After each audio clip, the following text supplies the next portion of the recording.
What's up, everybody? Welcome back to episode 11 of Three's a Crowd podcast.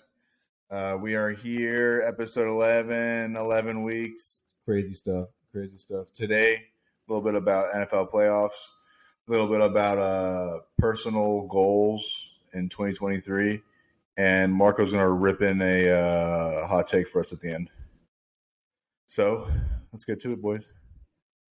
You guys will notice this couch space is so much neater. Why? Because we're down one. We're down a man. Raised back in Kansas, where the tornadoes brew, where the weather's cold, Yes. where the food is not as good as Miami, and where I got salmon poisoning. Well, I'd say that's Talk Nick's about fault. Nick eating salmon in No, Kansas. I mean, come on. Yeah, like we are so far from water over here. This is the literal middle of the country. So the fact that Nick decided to order salmon is no one's fault but his own. I can't comprehend why he would look at the menu, see salmon, and be like, "Yes, I'm ordering salmon today." Not in Kansas, buddy. I have not had seafood here one time. Never. You know it's not going to be fresh. You know it's not going to be very good. Come on, common sense. If you guys want to imagine what the beach near Lawrence, Kansas looks like, imagine extremely hard, grayish, like you have your sand color, but mixed with like black and gray hues all over, just hard, with like all kinds of bugs burrowed in there. So if you step on the wrong spot, you're gonna have 12 bees attack you. And then when you get to the shoreline, there's a bunch of like sharp twigs from trees that have just been there, just rotting there. And if you step on it, it punctures skin. And then when you get to the water is, if you put your hand right under the water, let's just put it that way, you can't see your hand. Well, yeah, I mean, let's call it for what it is, man. It's not a beach; it's a lake. Yeah, but wait, lakes are gross. Since I've we're never on been it- at a lake before. I've been with you guys, and it's disgusting. You step and your feet sink into the water. It's all mud. It's disgusting. That's where Shrek grew up. Literally on that beach, that lake beach. That's where Shrek grew up. It's a swamp. Yeah. Wait, since we're on that topic, I do just want to share the two highlights from that beach experience. One being the park ranger. We're in college. Of course, we're going to bring some beers to the beach, the lake, whatever the hell you want to call this debacle. And the park ranger approaches us and goes, "Is that alcohol?" And of course, us being outstanding citizens say, "Yes, it is, sir." And he goes, "Well, you can't have that here. So take it back to your car." And we're like, It was a "Okay." long walk. It was a long walk, but we're like, all right. As we're walking by a classic Kansas local who seems like he's been doing this his whole life, he's got his chair set up, his spot. He comes up to us and he goes, "Did that guy just tell you to put your alcohol in your car?" And we were like, "Yes." And he goes, "Fuck that guy. Go back out there and drink the alcohol. You see that big road over there? You'll see the police officer coming to get you on that road. And there's about 30 minutes before he turns the corner and makes it all the way down here. You'll have more than enough time to hightail it out of here." And then on our way out, we took a picture with a beautiful sign in the beautiful neighborhood that borders this park. And it was a big sign saying, "Do not speed. You will not need a lawyer." Yeah. And you know what? That just shows you they'll shoot you. They're just going to shoot gotta you. respect That's what that. they're implying with that. So You gotta respect that. those are the two beautiful highlights from Ray's house in Kansas. What I liked about that sign, right? Something like if you hit one of our kids, right, you will not need a lawyer. Something like that. The good thing about that sign is I know that was a direct slap in the face to Ray, who's studying to become a lawyer. It's just like, we don't need you. We don't need Ray, Yeah, no, It's awesome. they were trying to undermine my degree. Speaking of my degree, I embarked on my last first day of school ever today. Yeah, pretty crazy. Many years of school, almost 20 years of school from pre-K to now. So pretty sweet that today's my last first day of school ever. Yeah, that's all I gotta say on that. Fuck it, I'm gonna graduate. Can't wait. Into playoff stuff. You guys all probably watched the Dolphins game. So, I mean, let's be realistic, right? Like, we were not expecting anything close to a competitive game. Not even close. We have Skylar Thompson, our third string quarterback, at the helm of our offense. You know, it was one of the most competitive games that we've had all season long, by far. Like, by far. I don't know. It was really fun to watch. You know, I had no expectations going into it because, like I said, Skylar Thompson, third string quarterback. And But Skylar Thompson's no Brock Purdy. He's no Brock Purdy. Brock Purdy was the last pick in the draft, Mr. Irrelevant, the very last pick. Dude, and in all fairness, I think it was only right in the name of sportsmanship and sports that we lost because we didn't deserve to win that game at all. The Bills had what I would call some unlucky breaks with those 2 interceptions where it was more just like the first one was miscommunication. It wasn't really like they screwed up big time. It was just kind of like a miscommunication thing. And the second one was kind of a fluke, just like good luck for the Dolphins. And even with that, we still couldn't pull it off. So I mean, I don't know, dude. I don't know if you want to call it bad luck, but like our defense is playing phenomenally. Our defense is playing really well. We actually had for the last 3 weeks of the season, our defense gave up the least amount of total yardage out of any defense in the NFL 3 weeks in a row to end the season. And I mean, I can agree with both sides, like what Nick said. I mean, the fact that we had 2 picks against Josh Allen and a fumble recovery for a touchdown. I mean, that's literally every break you could ask for. And like, that's the reason why we had at least a chance. But Skylar Thompson just like, dude, he sucks in the pocket. Like he freaks out instantly. He doesn't have any pocket awareness. Never uses his legs, even though he ran the football in college. He's so afraid of running out of the pocket. I don't think he ran forward any time because he just wants to get rid of the ball and do one of those duck fart throws at the last minute, which, all right, thanks. Like you're not getting sacked, but just run the football. Like just go straight. And his just pocket situation was just brutal to watch. No it's like presence. the second anything started caving in on him, he would freak out, run right or run left, and then not find anybody. Yeah. I mean, our defense certainly showed up to play. You know, it was fun watching the defense. It was competitive. But there are some situations where you have to wonder, like, our defensive coordinator is not very good. He's not very good. He's probably going to get fired this offseason. But there's a situation where it was 3rd and 15, right?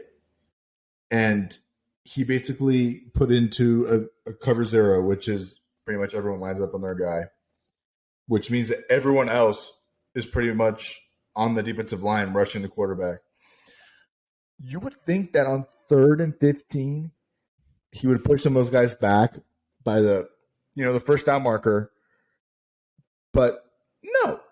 Bring the linebackers back towards the fucking first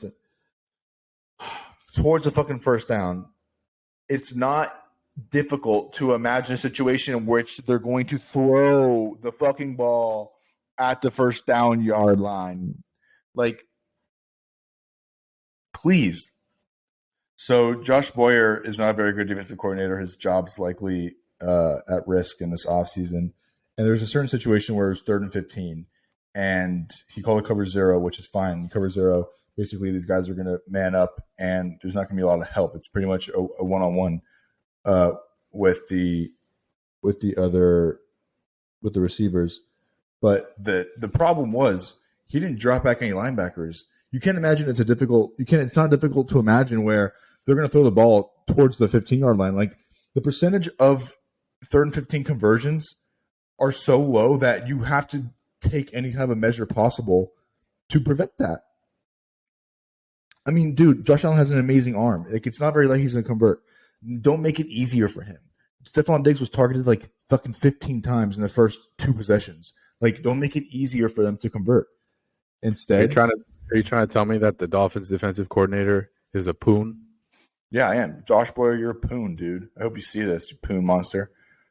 Bro. We had 2 situations where the 3rd and long got us, and they were like defining moments in the game. And it was the one you just spoke about, where why in the world are we bringing the house on 3rd and 15? Just get a stop and let them kick a field goal or let them put just 3 points on the board rather than 7 down the road. And then it was our other situation where why in the world is Mike McDaniels putting our third string quarterback in a situation on 3rd and 15 or 3rd and 16 on our own 25 or 30 where we're trying to convert instead of just punting the ball, playing the field position. We're trying to convert with our third string quarterback on a 15-plus yard pass into the corner. And what does he do? Throw a pick. Sets him up on our side. Instant touchdown we gave up. So it's 2 moments where we had these 3rd and long situations on offense and defense, and both of them, we played them what you would say is incorrect, and we had terrible results on both. Yeah, I mean, I think the play calling was definitely a problem throughout the entire game. But at the end of the day, you have to realize, number one, Skylar Thompson's he's inexperienced, so he's going to make some stupid decisions throwing the ball down the field. That's fine. You got to talk that to experience. The play call in that particular situation where it was 3rd and long was not a good play call, but Skylar Thompson needs to have the fucking awareness as a professional athlete to throw the ball away. Don't force a throw into fucking double coverage, dude. Like, the other day, Mike McDaniel did not throw the ball. Tony Romo said that during the broadcast, and I agree with him. Mike McDaniel did not throw the ball. It was Skylar Thompson that threw the ball. Have a little awareness, bro. You see 2 people over there? Throw it over there. Throw it out of bounds. You don't have to force a throw when it's not necessary. Dude, I'm just upset at whoever put the quicksand in the pocket for Skylar Thompson, and then removed it when he got out. He's slow back there, man. Yeah, like I think a good word for it is unaware, but I don't know. I think there was a lot of missed passes, missed opportunities. There's a lot of drop balls too, which is not characteristic of our receivers. He just never let any of the plays develop, because within the first 1.5, 2 seconds, he's scrambling out of the pocket, forcing all the receivers to abandon their routes and try and work with him to whatever side of the field he was running to. He never just stepped in, waited an extra second, and hit somebody crossing the field. It was always snap, pockets caving in, he's freaking out and running to the right side of the field, and all the receivers are trying to abandon their routes and get open. And I mean, it's your third string quarterback. He's not out there doing Patrick Mahomes, Josh Allen type sidearm slingshot throws. It's just not going to work on a consistent basis like it does for these other superstars. Yeah, I'm with you. I'm going to say one more thing before we move on from the Dolphins, but I think that what we've seen through this season is that the gap in play between the Bills and the Dolphins has closed substantially since last season, right? Like, we played them 3 times this season. Each game was determined by less than 3 points or 3 points or less. That's fantastic, dude. The Bills are a great team. Next year, we are a real competitor in the AFC East to win the division. And I say that not being optimistic, but just a reality of the situation. We had a third string quarterback in, and we lost by 3 points. So if we have our first string quarterback in, and our offense is, a well-oiled machine, our defensive coordinator gets the fuck up out of there, and we start doing things in a more proficient way, I think that we have a real chance of claiming the AFC East title. Before we move past the Dolphins, I wanna start this segment of the show called "Who will be the Dolphins QB1 next year?" It's Tua. They've already announced that Tua is coming back as our starting quarterback. Tom Brady. That he's healthy to do so. Oh, okay. Well, Ray says Tua. It's Tua. Dolphins say Tua. Team announced it. What do you think about the Brady situation? I know on this, and I think that there's at least a chance that Brady ends up in Miami. I don't think so. You don't think so? I mean, it all depends on the Tua situation, but I don't think there's a chance. Another thing I want to highlight about the Dolphins season, and just give Mike McDaniel a little credit where credit's due. We had these quarterback situation issues the whole way through, and I know we started sliding after the 49ers game, but after the 49ers game, which was a respectable loss, we lost to the Chargers by I think we lost to the Chargers by like 6 points. We lost to the Bills by 3 points. We lost to the Packers by 6 points. We lost to the Patriots by 2 points. We beat the Jets, and then we lost to the Bills by 3 points. So every single one of our games, other than the 49ers game, was a one possession or less game. I mean, a one possession game, sometimes being less than what we needed from a field goal. So like we were close. It was just shit just really wasn't going our way, and we were cycling through 3 different quarterbacks every other week. So it's tough. The fact that we were able to still put together a positive season, make it to our first playoff game since 2016, and at least give the fan base a chance to win our first playoff since 2000, I think that's a win.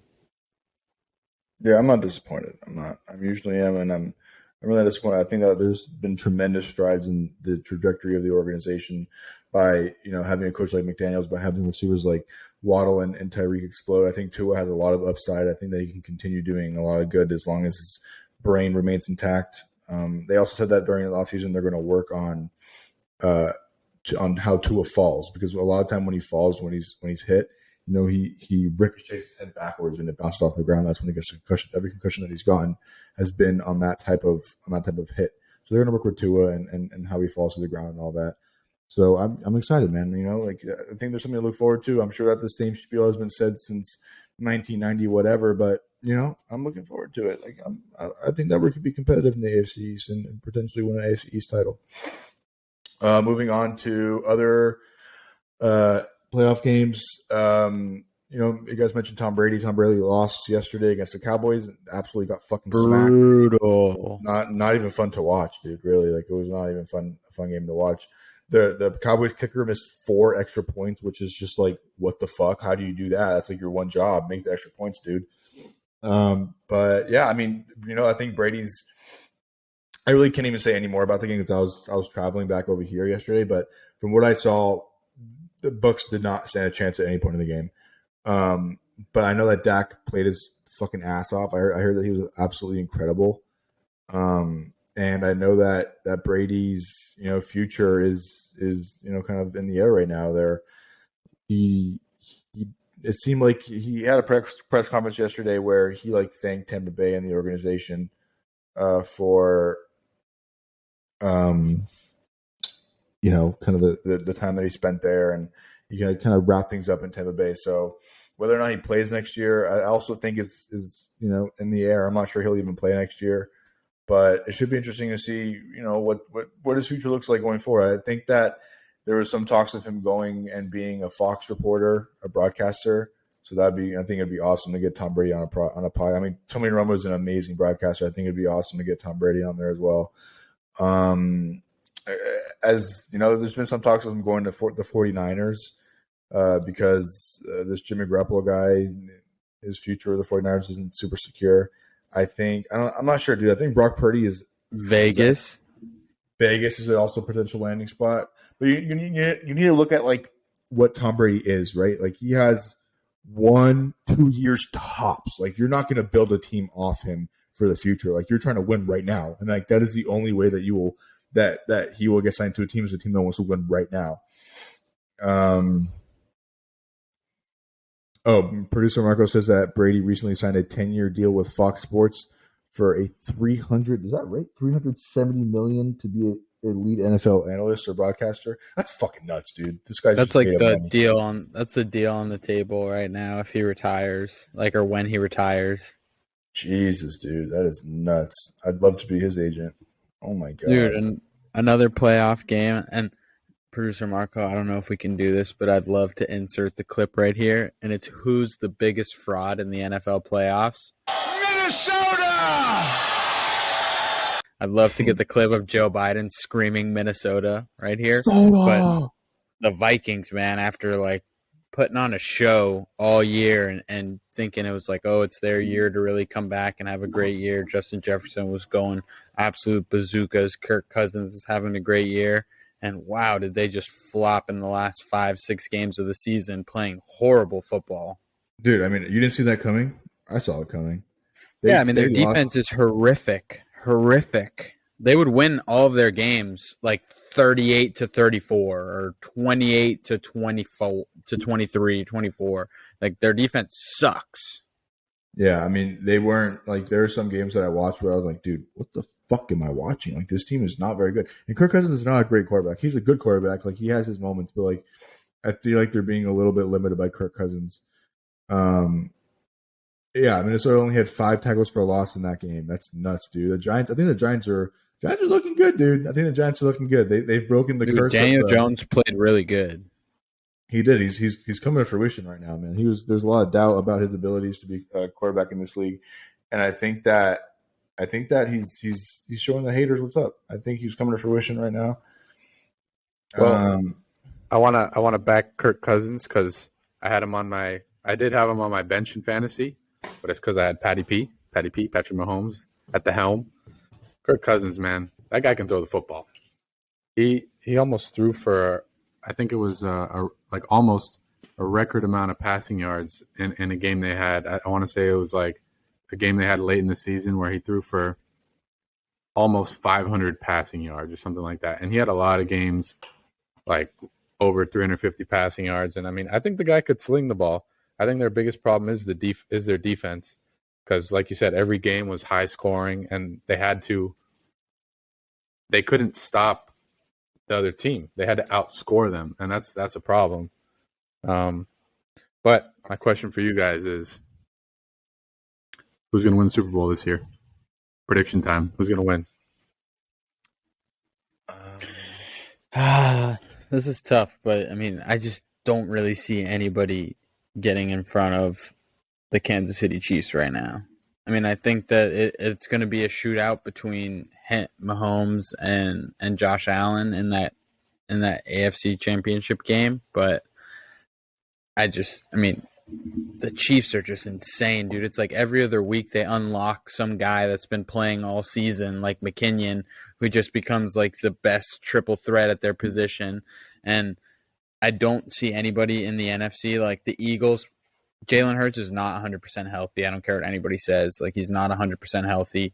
He has a fucking sprained throwing shoulder, and he's a run-the-football quarterback. Not great. The Cowboys are the Cowboys. They'll choke it up eventually. Are you really going to is Brock Purdy really going to win a Super Bowl? Like, I'm not taking anything away from him. He's playing amazing, but I don't think he's going to lead a team to a Super Bowl. And that's the Giants are not going to win a Super Bowl. Like, I think it's going to be between Kansas City or the Bills, whichever one wins that AFC Championship game. Even though the Bengals have played nice, but Bengals are my sleeper. Bengals got mad lucky, bro. They got mad. They should not have advanced. I say that and like, well, I probably sound like an idiot, but they won off of a terrible play call is what they won off of, dude. Like they're on the 1 yard line and they have a running back that's averaging 7 yards per carry. They're going to do a QB sneak with their second string quarterback. Why? Like what is why? Greg Roman, you are the worst offensive coordinator in the league by far. Like that is a stupid play call. Answer my question. Yeah, I think it'll probably be the Eagles and the Chiefs in the Super Bowl, and I think that I don't know. It really depends on how the defense plays, bro. Because Kansas City does not have a great defense, and Philly's defense is pretty solid. So I think that if Philly can get some turnovers on KC, translate to points, I think that they have a real shot. But I don't know. I think Kansas City will probably win again. Which, yeah. And Marco also pointed out Kirk Cousins went 31 for 39 for 273 with 2 TDs, which is it's a damn good line. Sucks that he lost. Joey B 23 for 32 for 209 yards. Not a great Joey B game, and like that one play call was so stupid. And then only 4 tackles for a loss. I think it's just going to come down to who has the best defense at this point, because a lot of the teams have a lot of the explosive offenses. Their defenses suck. Yeah. And one of them is going to have a bad game. Like, an offense is always susceptible to a bad game, and you already know the defense is not going to play well no matter what. So I feel like it's going to come down to the most. And I mean, the Eagles are the most well-rounded team. I mean, you could say that about the Bills too, because the Bills do have a really good defense.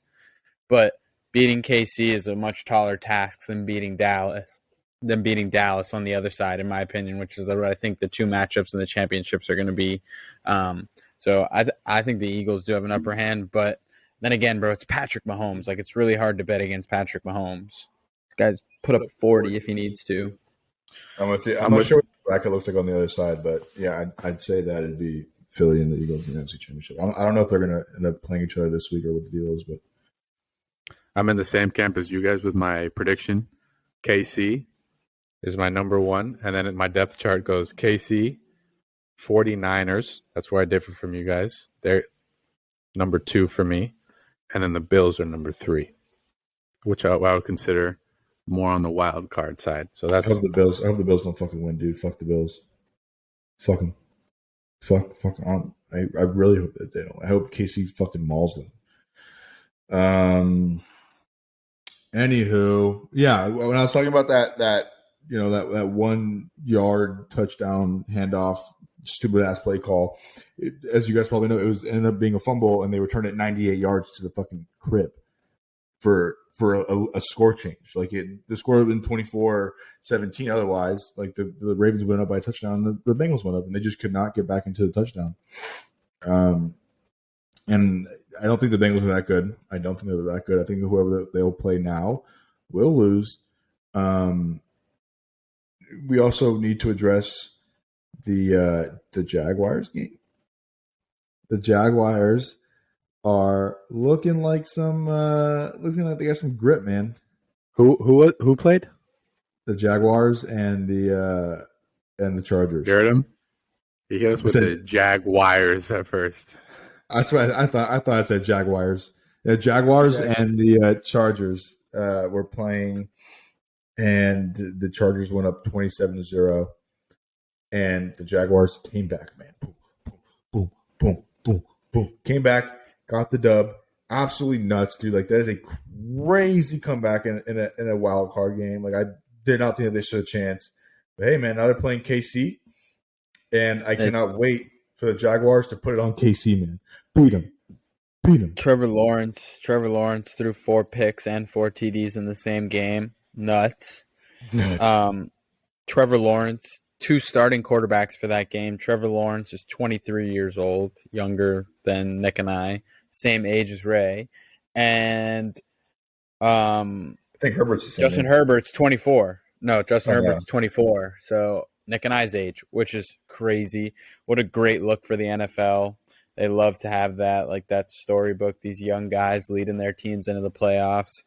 Some people might say that Roger Goodell wanted the Jags to win, and that was the storyline they needed. But nonetheless, an absolutely absurd game. Just so much going on. I mean, what a comeback. I mean, somebody needs to get fired over there in LA, but how do you give up?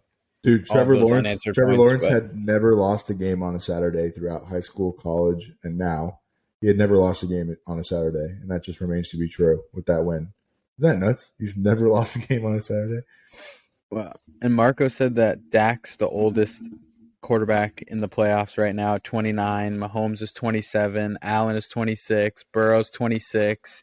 Like I said, Lawrence is 23. Herbert was 24. Tua is in that same range.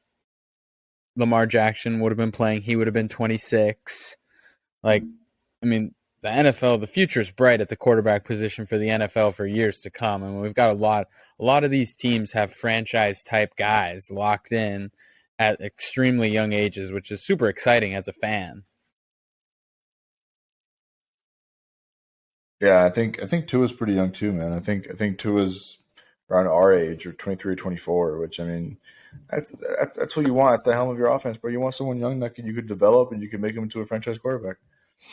You know what I mean? Like, that's just it. Bro, it's tough. It's tough being 23, and obviously, like, you know, it's amazing to be an NFL quarterback. Like, it's awesome. But it's tough, I think, to go through the season that Tua went through at just 23 years old, because because even if he's fine, like comes out of this fine, you have to think that it's shortening his career in some way, and hopefully not, but like potentially could shorten his life as well. So that's the give and take there. Yeah, I'm with you, man. 23 is young to be going through all that, but hey, man, I saw a report that said that he's not susceptible to more concussion. I started a little bit susceptible to more concussions because of the concussions that he's already suffered. So that's nice. It's not like he's concussion prone now. Yeah, I mean, I think that's also just like generally accepted in the medical arena is that you're not susceptible to more than one. No, I'm sorry, you're not susceptible to more concussions after you've already suffered multiple. Which, I mean, to me, it would make sense that you would be susceptible to more, but I'm not a doctor, so I don't fucking know. I just listen to him. Dude, that's bullshit. One hit, boom, concussion. Oh, he's susceptible again. No, you're not susceptible. I feel like you're not susceptible to more because everybody's susceptible to a concussion at any moment. Whether I have 10 concussions or one, I could just get one right now. Like I could fall forward right now and get a concussion. So I feel like that's great, like verbiage, but what I'm saying is that it's not like you've had an ACL surgery. You're not susceptible. You are susceptible to re-tearing your ACL. It's not the same thing. Is what I'm trying to say. Yeah, you're just communist propaganda, bro. Okay, definitely not. The 49ers and the Seahawks. The Seahawks were hanging in there for a while. 49ers, just dominated. Big cock Brock. It was. I didn't really watch much of that game, but I was watching it to the point where it got competitive, and then after that, I was like, this is fucking boring. But yeah, that will be the. I think 49ers have a shot. Not really. I think Brock Purdy's inexperience will kind of seep through.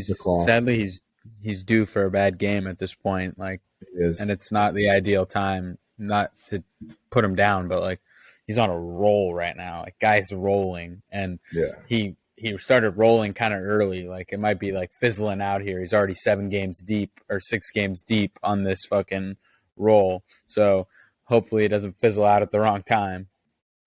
Yeah, I'm with you. And I mean, I saw someone that said that it reminds him of another quarterback from 2001 that took over his team when the starter got injured, Mr. Thomas Brady Jr.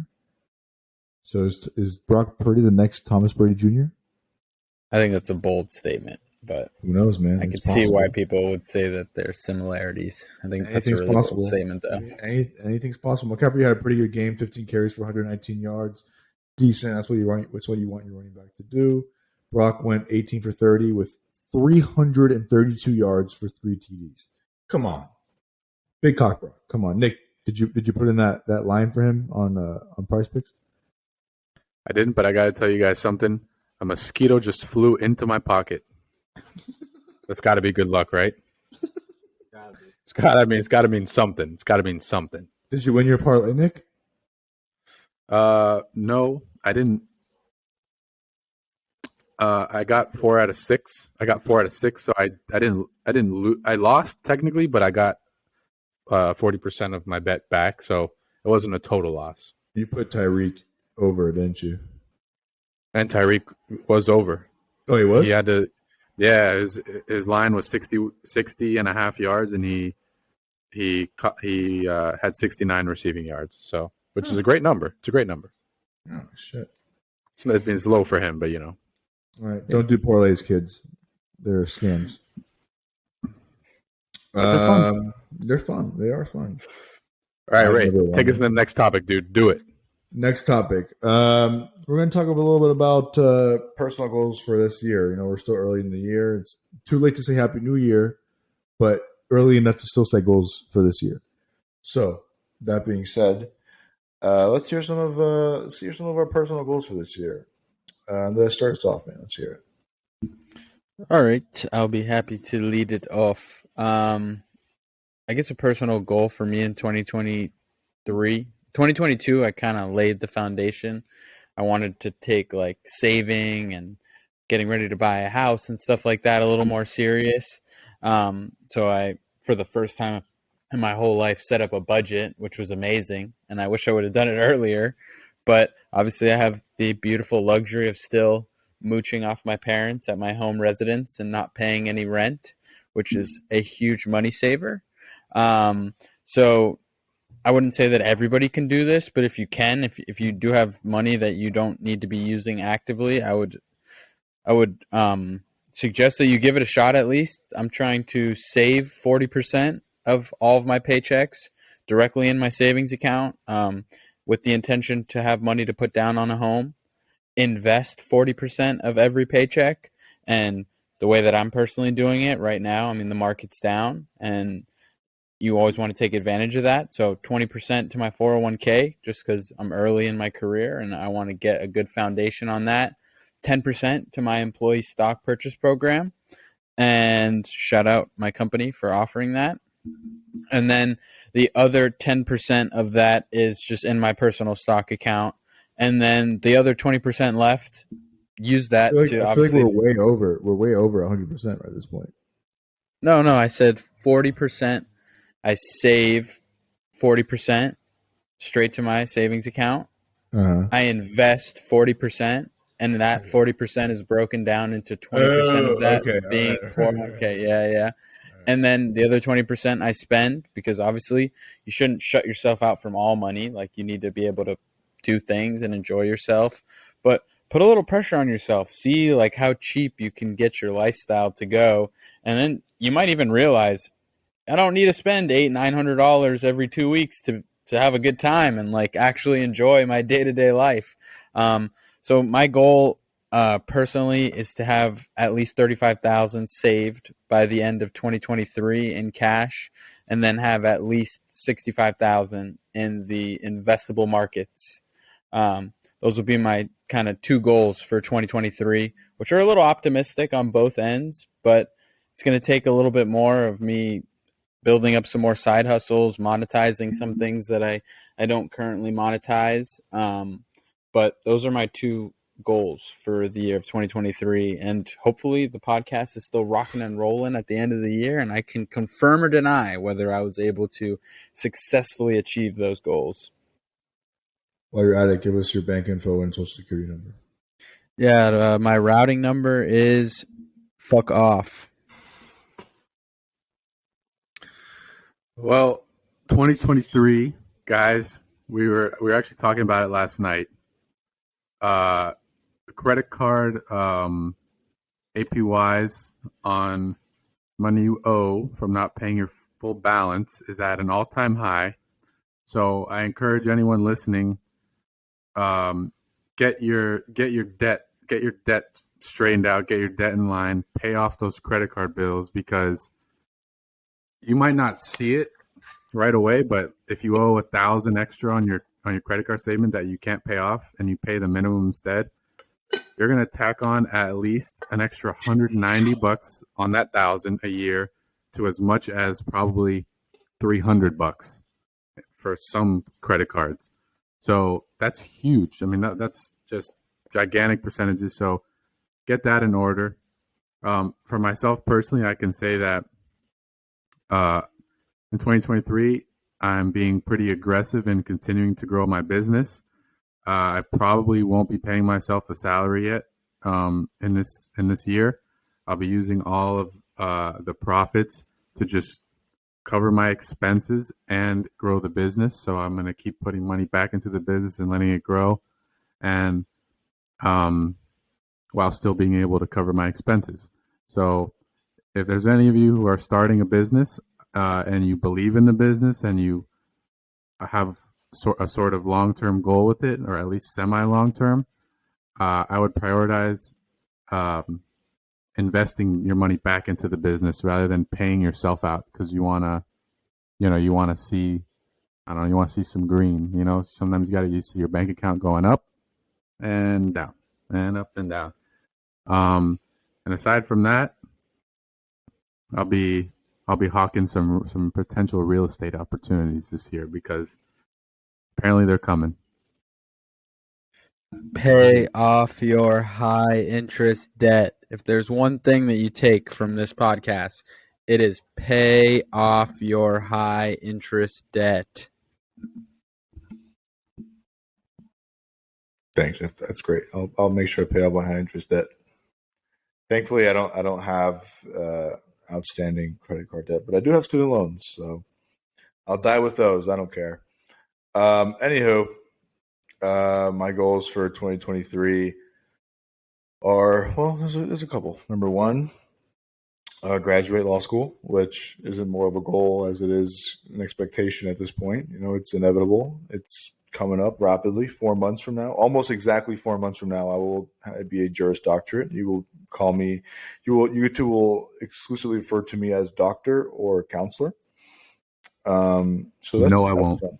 Yes, you will. You have no option. I've been decreed by the great state of Kansas to be a doctor of the jurisprudence. So that is one of my goals for sure, is to graduate and do the whole graduation thing. I can't wait.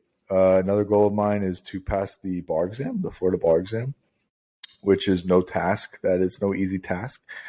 I am going to devote much of my life, much of my efforts into passing the exam. Basically a full-time job from mid-May to late July. So that's exciting. Hopefully I could do that. I guess one of my last goals would be to attain gainful employment. I'd like to be hired by someone. That'd be ideal, right? If I could be hired and get paid. Get this guy paid.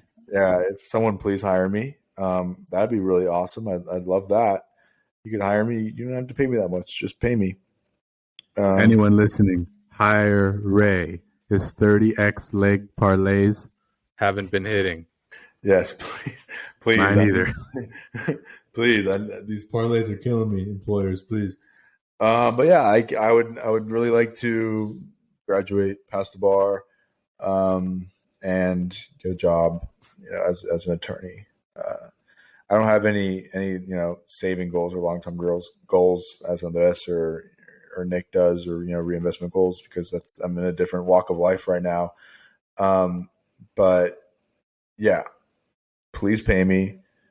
Please let me pass the bar exam, please. And let me graduate in good standing. That's what I'm going. That's what I'm going with. That's what I'm going with. We got a hot take from Marco coming in. Beautiful goals. Again, if there's anything you could take away from those couple goals, is challenge yourself, see how frugal you can be, save, invest. If you're listening, please invest, even if it's $1, $10, $20. Just look up the data. The more time in the market and the earlier you get in, the better off you're going to be in the long term. You're going to be 35 and you're going to be like, damn, now that I'm older, I understand. I'm going to start investing. You missed out on so much by just not being an individual that decided to just put a little bit of money in the market. So take that away. If you're a business owner, want to start a business, make sure you're reinvesting in your company. Do not start a business because you want to get paid. It'll never work out for you unless you have the next amazing invention. Do something you're passionate about, reinvest in the business, let itself grow, be smart about when you take the profits out and pay yourself a salary. And then if you're in school, you're grinding, don't be discouraged because you're not able to start some things right off the bat. Know what you're doing, specialize in something. You're going to make up those gains along the way by being a high-paid individual, and keep grinding and just get through it. And guys and girls, I'm sorry that all of this advice is financially based, but you could look it up. There's nowhere in the world, there's no piece of land that's not owned by a government in the entire earth, except for Antarctica, and you won't survive there. So unfortunately, you gotta make the dollars, because that's the reality we live in. And if you make enough, maybe you can go to Mars, where the government doesn't own any land. But unfortunately, you got to make the dollars first. So then you can fuck off and go to another country and eat fresh fruits while having these rare snails clean your toenails while you're laying on a bed of warm rocks. So got to make the dollars first. You know what I'm saying? Yes. This was a hot take, Ray boy. All right. Oh, keep going. Sorry. Before the hot take, I'd like to say,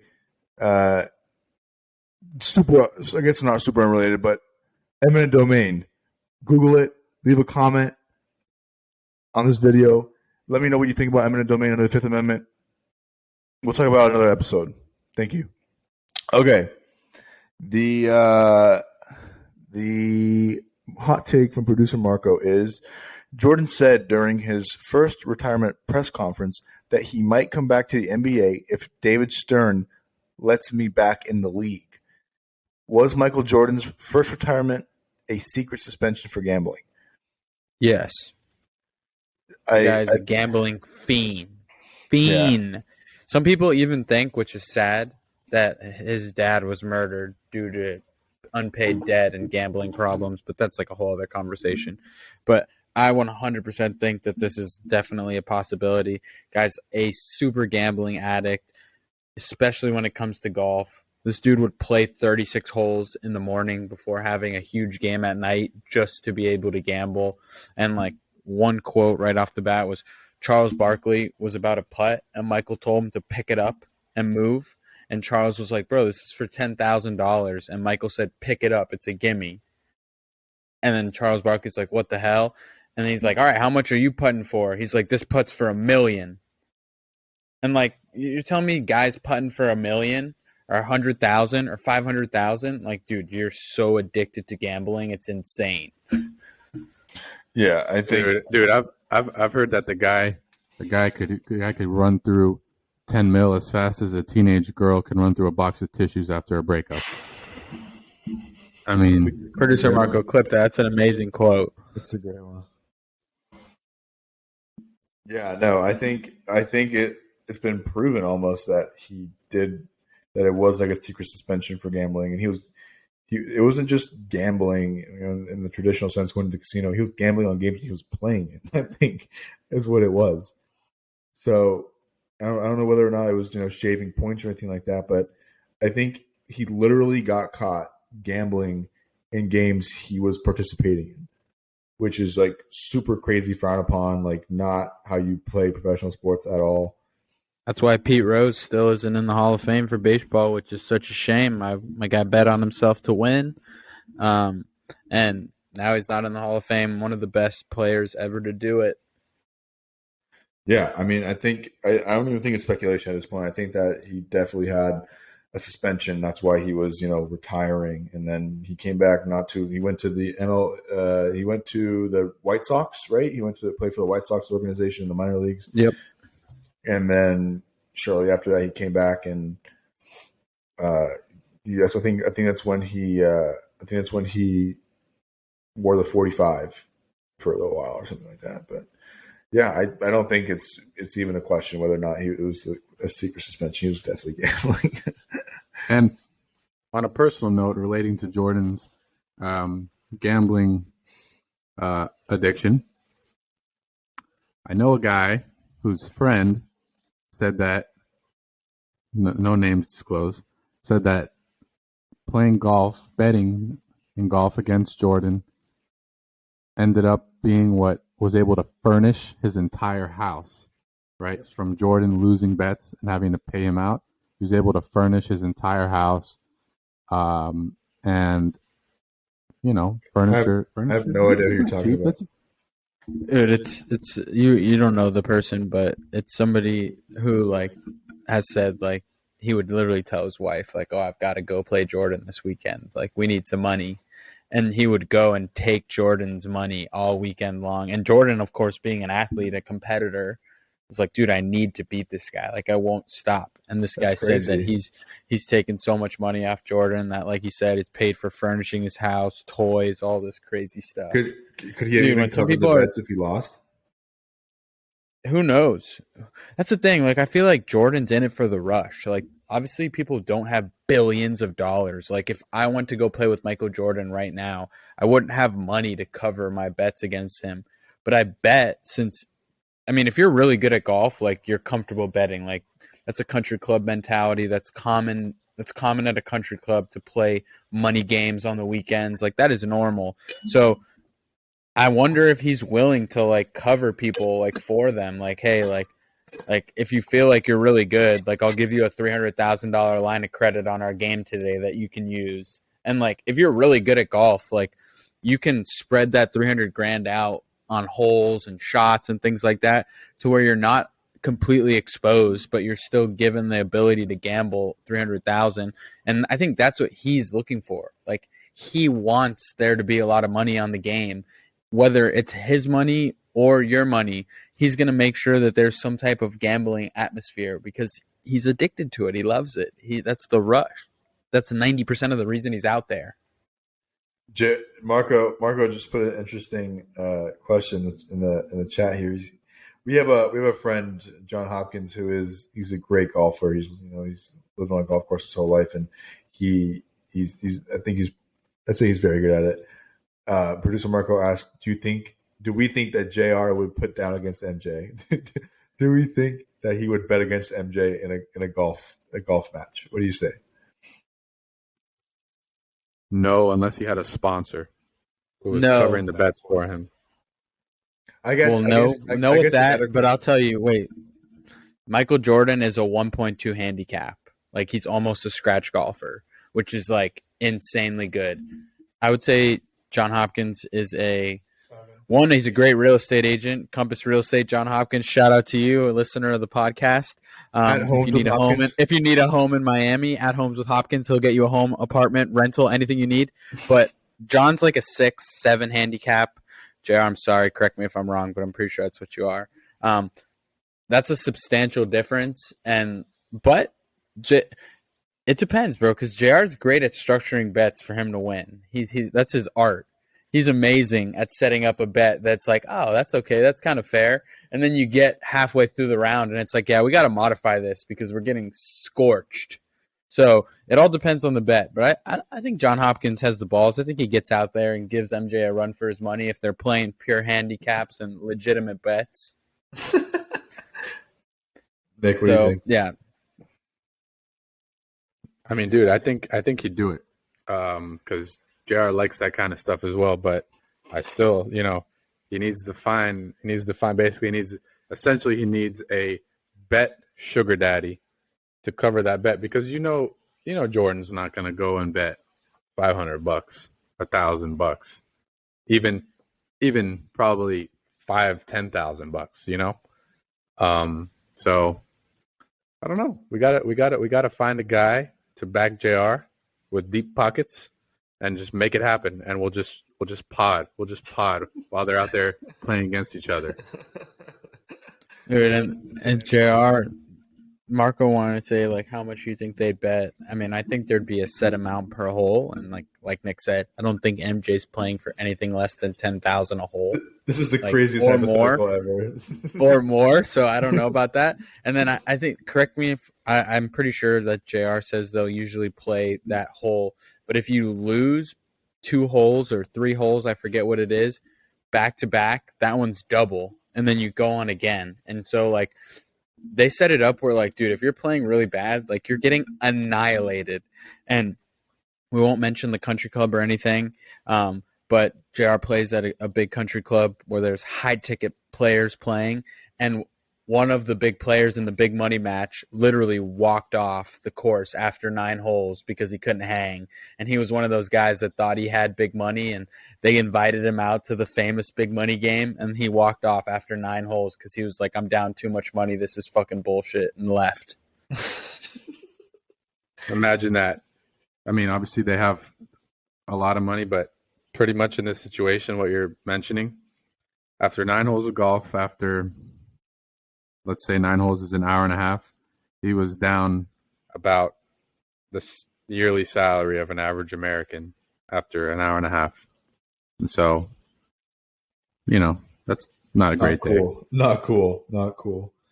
Moral of the story is don't get addicted to gambling. Make a shitload of money so that you can enjoy gambling and not be a degenerate. All right, there it is. Hot take was I think that we're all in agreement here that MJ was probably punished for gambling, and that was why he had his retirement. Anyways, I want to thank you guys so much for listening to episode 11. Hopefully we can keep this going. Leave some likes, leave some comments, leave some subs. Go on Spotify. Come on, listen on Spotify too, man. Come on, get on Spotify. Follow us on there. Give us some likes. That's it. Thank you. Three's a Crowd. We're out. Peace out.